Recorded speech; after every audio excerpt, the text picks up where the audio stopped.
ఇప్పుడు చెక్కులు చూసిన తర్వాత మీ నెంబర్ కూడా పెట్టి వీళ్ళకి సహాయం చేయండి అని చెప్పేసి చేయడం అన్ని చేశారు. ఇవ్వలేదు, ఏ చెక్కులు కూడా మాకు ఫలితం లేదు. కొన్ని లక్షలు నష్టపోయిందా, కొన్ని లక్షలు ఇప్పుడు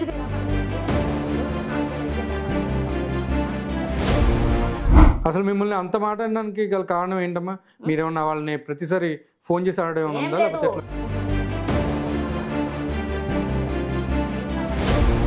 ఫోన్ చేసినప్పుడు అదిగో ఇదిగో అదిగో అయిపోయింది, అదిగో ఆ ఆఫీస్ కాడికి వెళ్ళు, ఈ ఆఫీస్ కాడికి వెళ్ళు, అక్కడ లాస్ట్కి ఏమన్నావు అసలు ఫోనే ఎత్తుకున్నాం అనుకున్నాం.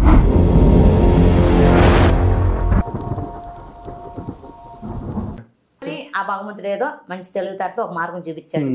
ఆ మార్గాన్ని పెట్టి యూట్యూబ్ ఛానల్ అంతా మమ్మల్ని వాడుకుంటూ మీ అమ్మకు డబ్బు పిచ్చి, మీ అమ్మకి పిచ్చి, నీకు డబ్బు పిచ్చి అని అంటే మీకు పిచ్చయి మా దగ్గరకు వచ్చారా, మాకు పిచ్చయి మీ దగ్గరకు వచ్చానా? ఆగాదు. హైదరాబాద్ అంటే ఏంటో తెలియదు, మేమెవరో మీకు తెలీదు. మా అమ్మాయి కష్టపడి అభివృద్ధి కాబట్టే కదా మీకు తెలుసు. నేను నా ఇంటి దగ్గర నువ్వు నడిచావా, నీ ఇంటి దగ్గర నేను నడిచానా?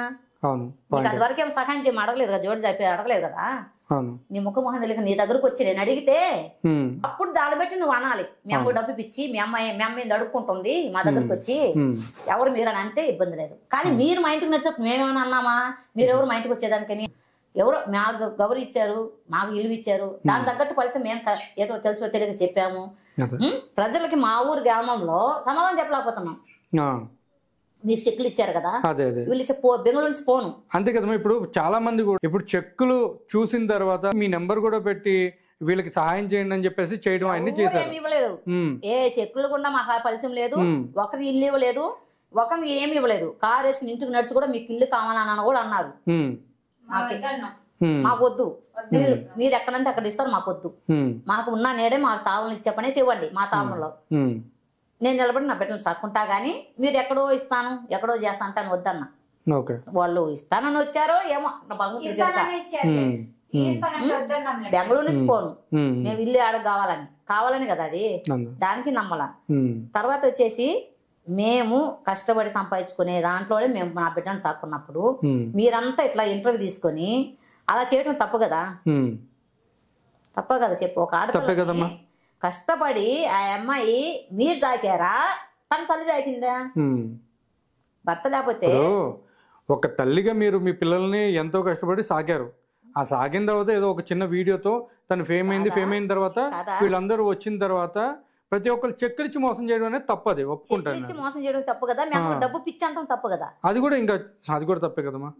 కొన్ని లక్షలు నష్టపోయిందా, కొన్ని లక్షలు ఇప్పుడు వ్యాపారం చేస్తే రోజుకు 4,000 5,000 వ్యాపారం చేసి సంపాదించుకొని నా తెలివితేటలతో.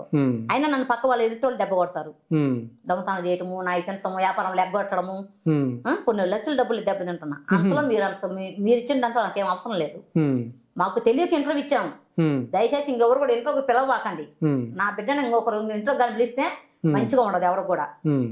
మేము కష్టపడి యూట్యూబ్ ఛానల్లో ప్రమోషన్లు ఉంటే చేసుకుంటాం, లేదా సినిమా ఏదైనా ఆపరేషన్ చేసుకుంటాం, చీరలు బిజినెస్ చేసుకుంటాం. ఇంటర్వ్యూ అయితే ఎవరైతే అడగద్దు. ఇంటర్వ్యూ మా పిల్లల్ని పిలవద్దు, మా అమ్మాయిని నా బిడ్డను పిలవద్దు. నా బిడ్డ మేము సంపాదించుకునే శక్తి మాలో ఉంది, మాకు ఆస్తులు ఉన్నాయి, మాకు డబ్బు ఉంది, మేము తినగలితే మేము సంపాదించుకొని చేసుకోగలుగుతాం. నా బిడ్డను మీరు ఎవరైనా దయచేసి మీరు డబ్బు పిచ్చి అని మీ ఇంట్లోకి వచ్చి నేనేం దేహం అని అడగలేదు కదా. ఇప్పుడు నువ్వు నన్ను పిలిచావు, మాకుండా నీకు 10 రూపాయలు ఉండబట్టే కదా. అవును, అంతే కదా. ఇంటర్వ్యూ తీసుకుంటున్నావు, మాకుండా నీకు మంచి పేరు రాబట్టే నువ్వు నన్ను దూరం పిలిచావా. నువ్వు ఇంటర్వ్యూ తీసుకుని నీకు డబ్బు పిచ్చి అంటే ఎట్లా ఉంటది? తప్పేది. ఏం ఇచ్చావు? డబ్బు పిచ్చావు? ఏం కోట్లు ఇచ్చావా? లేదా కోట్ల రూపాయలు పెట్టి ఇల్లేమో కట్టించావా? లేదా ఇవ్వలేదని చెప్పి నేనేం ట్యాక్సీలు పెట్టానా? నువ్వు ఇవ్వలేదని చెప్పి డబ్బు ఇవ్వలేదని చెప్పి నీకేం ట్యాక్సీలు పెట్టానా? అసలు మిమ్మల్ని అంత మాట అనడానికి గల కారణం ఏంటమ్మా? మీరేమన్నా వాళ్ళని ప్రతిసారి ఫోన్ చేసి ఆడేమన్నా? ఒక వస్తువు ఇచ్చావు, నీకు తగినంత నీ చెత్తుకుంది ఇచ్చావు. ఏం కావాలమ్మా అన్నావు, నా బిడ్డ అడిగింది, నీ తగింది నువ్వు ఇచ్చావు. అదేం చేయాలా? ఇంటికి చేర్చిన దాకా నాది పూచి అన్నావు. అంటే ఇప్పుడు మీ బిడ్డ ఒకటి అడిగింది, ఆ ఒకటి అసలు ఏంటి? నువ్వు అడిగావు ఏం కావాలా బంగారం అన్నావు. అవును. ఇల్లు కావాలన్నా ఏం కావాలన్నా అని అడిగావు. అవును. ఆ అమ్మాయికి ఏం తెలియని అడగని భయపడి పెద్ద వాళ్ళు అడిగితే ఏమని అని చెప్పి నేను గమ్మున ఇంతా ఉన్నా. నాతో మాట పలకది లేదు, నన్ను ఎచ్చది లేదు, నేను పిలిచినా పలకట్లేదు.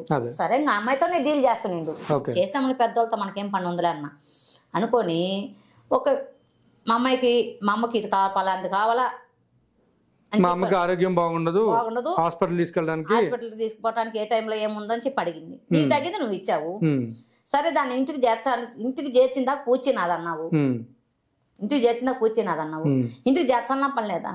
చేర్చాలిగా మరి, మాట ఇచ్చినప్పుడు తప్పకూడదు.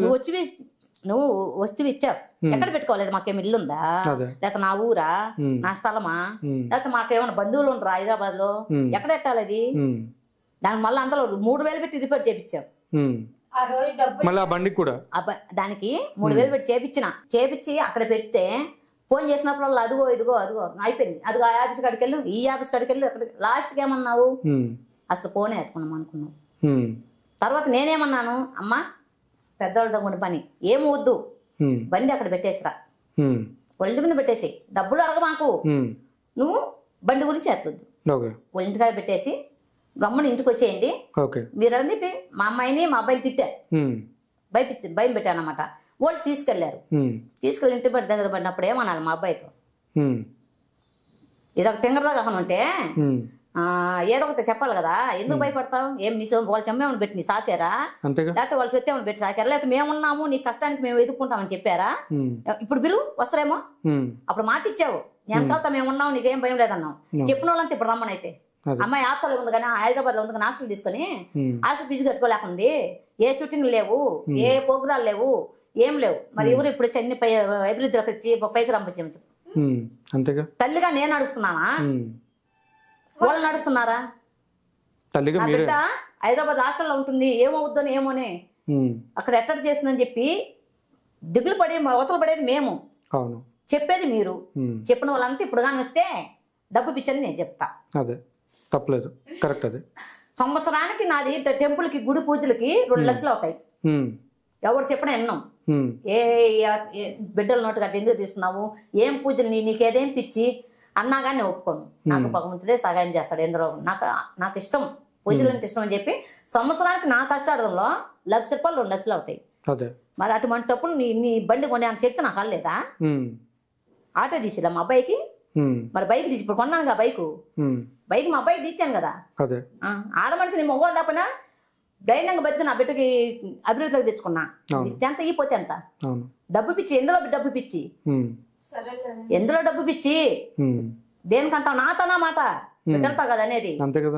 నా ఏరియాకి వచ్చావు, నన్ను బెదిరిస్తున్నావే అన్నప్పుడు పసిపెట్టలు వాళ్ళు ఏం చేస్తారు? వాళ్ళకి భయం కదా, కొడతామంటే భయము, పెడతామంటే ఆశ. బిడ్డలతో కానీ నాతో మాట్లాడు, దానికి నేను కరెక్ట్ సమాధానం చెప్తా. మీరెంత గొప్ప వాళ్ళే కావచ్చు, నీ గొప్పతనం నీ కాడ ఉంటుంది, మా పెద్దలకు మా కాడ ఉంటుంది.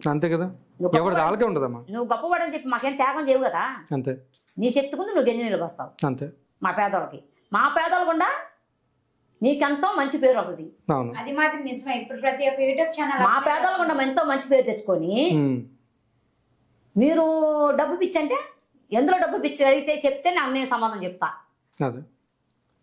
బిడ్డలతో కదా అనాల్సింది, నా తనాలి. రిసైనా సరే ఆపరేషన్ చేపిస్తాను అన్నాడు కదా, 1 గంటలో నేను డబ్బు పెట్టి ఆపరేషన్ చేయించుకుంటా. తనేం నాకు ఇంట్లో డబ్బు, తన డబ్బు తీసుకొచ్చి మా అక్క నా తోబట్టిన అక్క పాపం అని చెప్పి ఏం పెట్టట్లేదు. దానికి ఆ ఇంట్లో గుండా కూడా డబ్బులు వస్తాయి, రావని చెప్పమని చెప్పు, నేను అట్లా ఆపరేషన్ చేయించుకుంటా. మోసం